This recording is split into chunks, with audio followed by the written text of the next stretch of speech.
Assalamualaikum warahmatullahi wabarakatuh. Salam Nusantara, salam sejahtera untuk kita semuanya. Salam, Om Swastiastu, Namo Buddhaya, salam kebajikan rahayu. Saudara-saudaraku sebangsa setanah air yang saya cintai, saya banggakan, akan saya sampaikan update terkini perkembangan kasus dugaan tindak pidana pencabulan oleh seorang ustadz bernama Fahim Mawardi.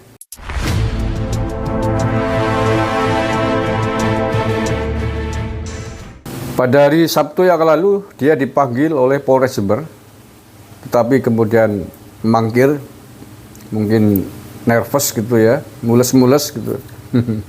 Panggilan pertama dia mangkir, Polres Jember kemudian melayangkan panggilan kedua pada hari Senin, mangkir lagi juga. Dan hari ini Kamis tanggal 12 Januari 2023, dia tidak bisa mangkir lagi. Dia mendatangi Polres Jember hari Kamis siang tadi dan diperiksa di ruangan pidana khusus. Selain Mawardi, sekitar 4 orang santrinya juga diperiksa dalam konteks yang sama. Nah, seperti apakah hasil pemeriksaan Polres Jember terkait dengan tindak atau dugaan tindak pidana pencabulan ini?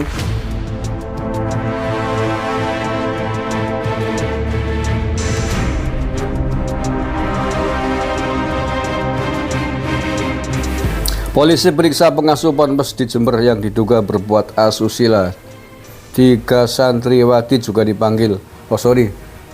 Baru 3 santriwati yang dipanggil ya, bukan 4. Pengasuh pondok pesantren Syariah Al-Jalil Fahim Mawardi menjalani proses pemeriksaan di Kanit Perlindungan Perempuan dan Anak atau PPA Polres Jember, Jawa Timur, Kamis 12 Januari 2023. Tribun News. Pengasuh ponpes di Jember ini diduga melakukan perbuatan asusila dan perselingkuhan dengan santriwatinya.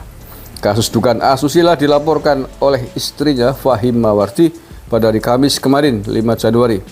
Fahim Mawardi masih berstatus saksi dan telah menjalani proses pemeriksaan awal. Ya. Jadi pemeriksaan hari ini statusnya masih menjadi saksi terlapor. Ya memang begitu prosedurnya. Pertama dipanggil, diperiksa sebagai saksi terlapor. Ya. Lah, dari hasil pemeriksaan ini nanti polisi akan mengumpulkan fakta-fakta. Kalau indikasi dugaannya kuat, dia memang melakukan seperti yang dituduhkan, seperti yang dilaporkan oleh sang istri, maka statusnya bisa naik menjadi tersangka. Nah, setelah itu tersangka kasus tindak pidana pencabulan ini, polisi bisa juga menahan, bisa juga tidak, tergantung konteks, tergantung kasus, dan itu yang tahu adalah penyidik. Yang jelas hari ini statusnya masih menjadi saksi terlapor, ya.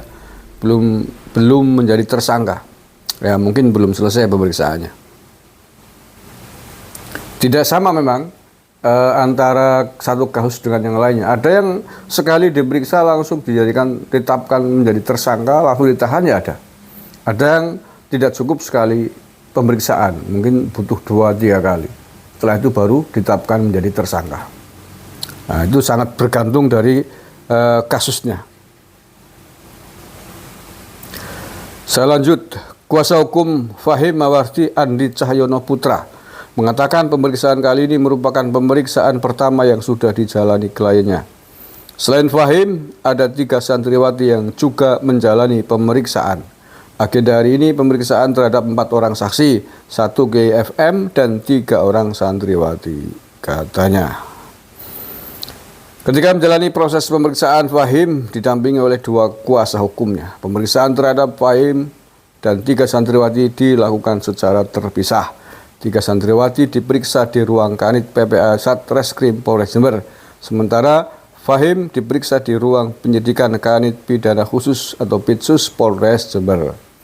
Sebelumnya polisi telah memeriksa 3 santriwati yang diduga menjadi korban asusila Fahim Mawardi. Para santriwati yang diperiksa juga didampingi Andi C. Putra sebagai kuasa hukum.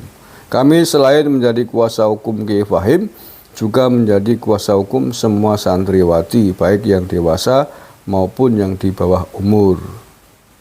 Dikutip Tribun News. Loh. kok kuasa hukumnya pihak yang sama.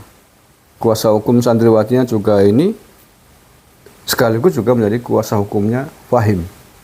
Ini kok, loh nanti kalau mestinya harusnya beda dong ini kuasa hukumnya. Ya kalau kuasa hukumnya sama nanti bisa kacau. Yang mestinya memberatkan ingin berkata jujur, tapi karena penguasa pendampingnya, pengacara pendampingnya adalah juga pendamping dari Fahim, ini kan lucu ini. Nanti bisa jadi diatur agar selaras sesuai dengan kepentingan Fahim. Ya karena kuasa hukumnya sama, ini kok lucu ini. Mestinya kuasa hukumnya santriwati harus berbeda dengan kuasa hukumnya Fahim.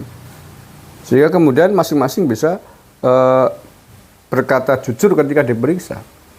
Fahim mau menyangkal seperti apapun, sebagaimana apa yang kemudian sudah diatur oleh pengacaranya, dan santriwati ini juga bisa kemudian harus berkata jujur apa adanya kalau didampingi oleh pengacara yang berbeda mungkin. Tapi kalau pengacaranya sama kan sulit.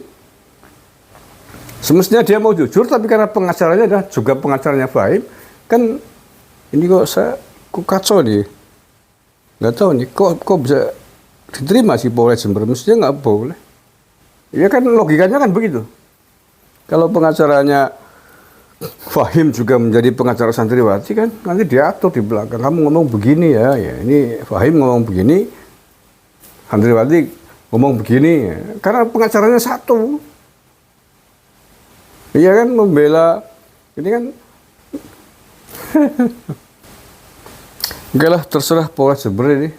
Kalau menurut saya sih nggak masuk ini, nggak jadi. Kalau pengacaranya adalah orang yang sama gitu. Karena pasti akan rancu. Pengacara kan membela kliennya, membela Fahim. Kemudian dalam konteks membela Fahim kan, apa mungkin ketika santriwati mau jujur bahwa Fahim memang melakukan tindak pidana pencabulan, kemudian akan diiyakan, kan nggak masuk akal ini. Iya kan? Oke lah, kita tunggu saja perkembangannya di Polres Jember. Terima kasih. Assalamualaikum warahmatullahi wabarakatuh.